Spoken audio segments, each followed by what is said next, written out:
హల్లెలూయా.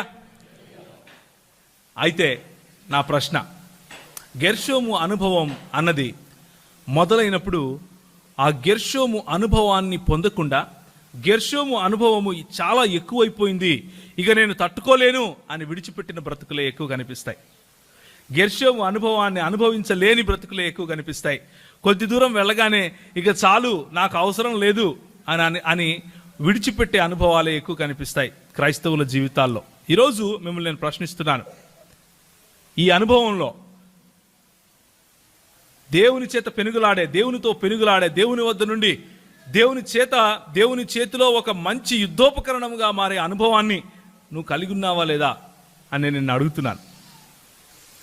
ఒక దేవుని జనునిగా, దైవజనురాలిగా నీ ఇంట్లో, నీ భర్త జీవితంలో, నీ భార్య జీవితంలో, నీ ఉద్యోగంలో,